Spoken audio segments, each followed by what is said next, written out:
Welcome students, welcome to lecture 4 of week 2.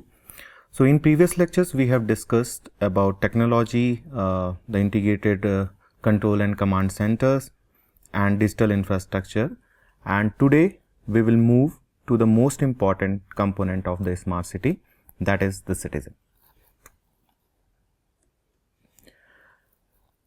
Let us begin with a simple question. In a traditional city, what is more important, or what is the important role of a citizen? The most often the citizen is only a beneficiary. The government plans, execute and deliver, and citizens receive the services. However, in smart governance, this relationship changes fundamentally. Citizen has no longer passive receivers. They become partners, contributors and co-creators. This shift is essential because modern urban challenges are too complex to be solved by the government alone. So that is why the participation of citizens along with the government becomes the key for the success of any smart city infrastructure.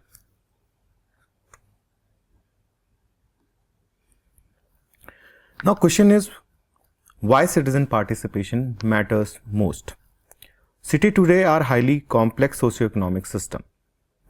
Think about water supply, waste management systems, and public safety. No agency can monitor all these systems continuously. Citizens, however, experience the city every day. They notice the problem the moment these problems occurs. That is why the citizen participation acts as a distributed intelligence system that makes governance faster and more responsive. Citizen participation is not a single activity. It exists in multiple levels. At the basic level, citizens are simply informed. They move upward. They are consulted, involved and finally empowered to influence any government decision. The smart city basically aims to move beyond consultations towards collaboration and empowerment, where citizens can actively participate to shape any urban outcome. Today, every citizen carries a powerful sensing device in their pocket. The smartphone, the GPS, the cameras and the internet connectivity. Using these tools, the citizen can report the issues in the real time. A single photo of a pothole or a overflowing garbage can trigger an administrative response. This transforms citizens into effective urban sensors. So we can treat the citizens as the sensors, as we have seen in our previous lecture, that the sensors are a kind of eyes in a smart city. And as every citizen in a smart city have these kind of sensors, so these can act as a individual sensors for the smart city to collect some data.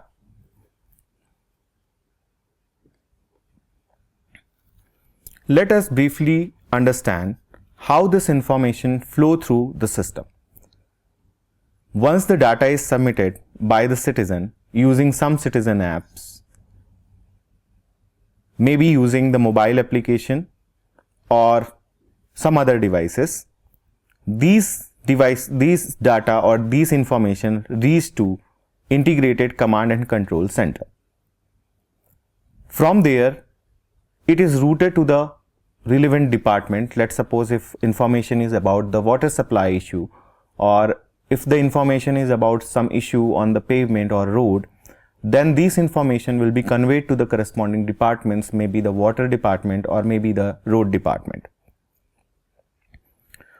From there, it is routed to the relevant dashboards.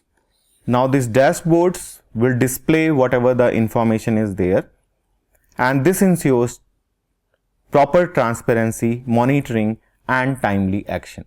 Now the citizens will have access to the dashboard they will able to track whatever the problem is being reported and what action is being taken by the department to those problem which is raised by the citizen.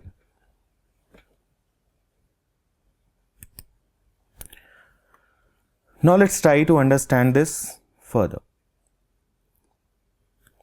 Let's try to take a case study. This case study is about the Government of India's Swachhata app. Now this app initiative is very successful. All you people can understand the need of the time and how this app has transformed the Swachhata or the sanitation issues within the municipal corporation. Here in Indore, these kinds of app has act as a key which make these kind of cities as one of the cleanest city in India. The citizen here upload geotagged photograph of the sanitation issue. Each complaint is linked to a clear service level agreement. If the action is delayed, the system automatically escalates the issue to the higher level. This significantly improves the accountability and the service quality of the government.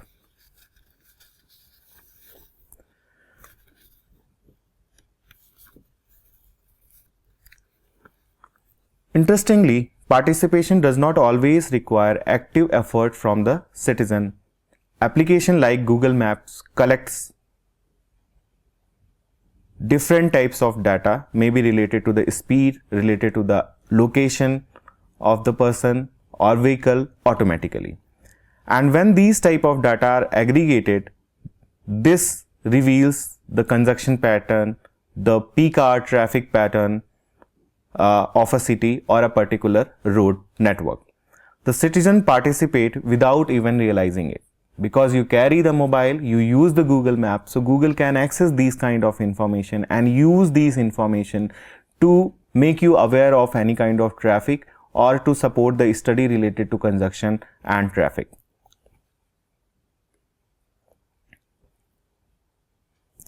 In smart cities, the grievances redressal is treated as a system, not as an ad hoc facility or ad hoc activity. Each complaint which is being registered by any citizen follows a definite workflow. That means a registration, then their assignment, then the resolution and the automatic escalation. Every step has certain time limit, and if that work is not completed, that step is not completed within the time limit, then the problem or then the issue will be escalated to the higher authority. This systematic approach builds confidence in everyone and in the governance mechanism. An important lesson here is that reporting alone is not sufficient. Citizens must know what happened to their complaint. When feedback is provided, the trust of the citizen on the governance system increases.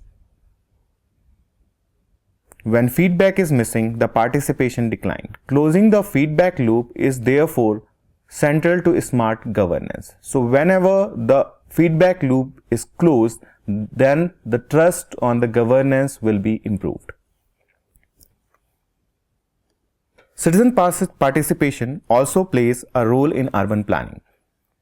Digital transforms allow citizens to review the development plan before the construction occurs, and this early engagement reduces the resistance, any kind of delay and conflict during the project execution. The participatory budgeting represents one of the strongest forms of the citizen empowerment in the smart city. Here the citizen apps decide how a portion of public money is being spent or will be spent on a particular projects.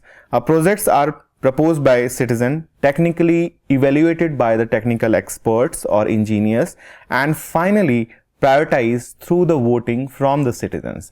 So here whatever the project is being proposed, that is actually brought up by the citizens only, vetted by the technicians, and then prioritized by the citizens only. So it will be for the citizens by the citizens approach. Let's try to understand by a case study of the Pune. So the city of Pune provides a good example of participatory budgeting in practice. Citizens submit local development proposals and vote on them digitally. This process improves transparency, ownership, and the trust in public spending, hence the trust in the digital governance. Government cannot innovate alone. Hackathons invite students, startups, and researchers to solve public problems using open data. So this approach brings fresh ideas and accelerate innovation at the relatively low cost. So these kind of hackathon or competition may be invited to increase the innovation in any solutions in the smart city. The smart governance also focuses on influence behavior positively.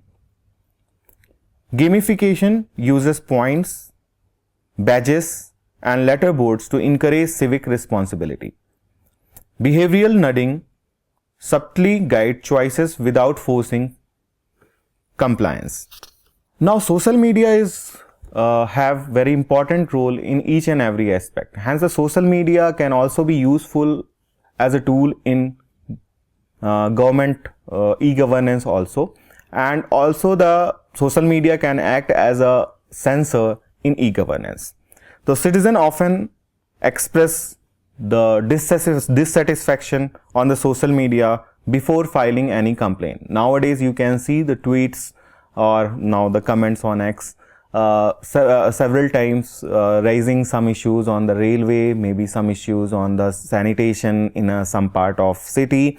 Now these type of complaints or dissatisfaction can be taken as a feedback by the government. So a smart city can treat this information as an early warning signal, and monitoring social media can help administration to respond actively. Now, artificial intelligence enables sentiment analysis on the social media content. So whatever the social media content are there, that can be automatically taken up from the social media platforms, and dashboard classifying the public mode as in positive, natural or negative can be formulated, and this gives city managers a real-time understanding of the citizen's sentiment. Despite these tools, not all citizens can participate in the equal manner. You can already know that everyone do not have access to each type of mobile phones. Maybe some people here, especially in India, which is a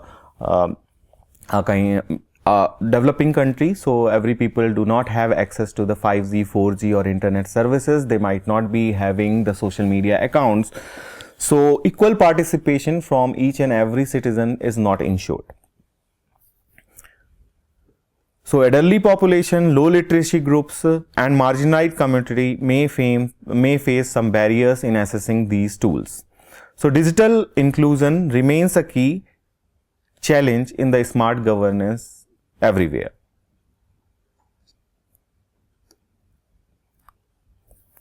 Inclusive solution ensure that smart governance benefit everyone.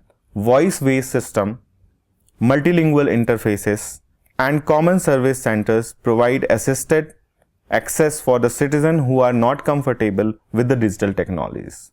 So in case when the people are not able to use these technologies like your social media, like your mobile phone, etc., for those kind of people, these tools can be used to take their feedback also and to make them participate in the governance equally. In smart governance, there is always an issue of ethical and privacy risk.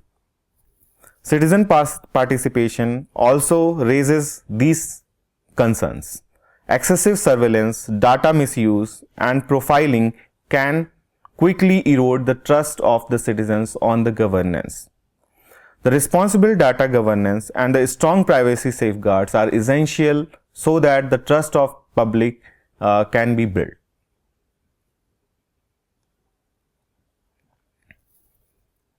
The participation of each and every citizen or most of the citizen must be measured to understand its effectiveness. Key indicator includes the number of active users, the resolution time or average resolution time, and the satisfaction level of the citizens for any particular solution or for the resolutions of any complaint. These metrics supports the continuous improvement in the e-governance system.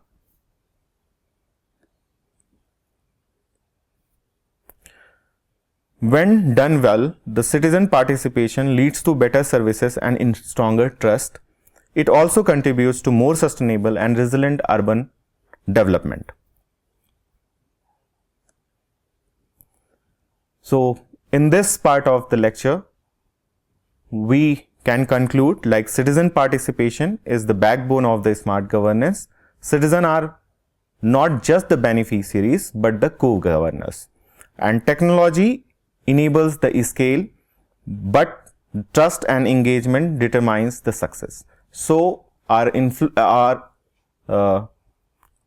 attention should be on the fact that each and every or the most part of the citizens should able to participate in the e-governance process and should able to co-create or should able to co-make the process so that the e-governance system could be successful, can be successful. That's it for this part of lecture. Thank you.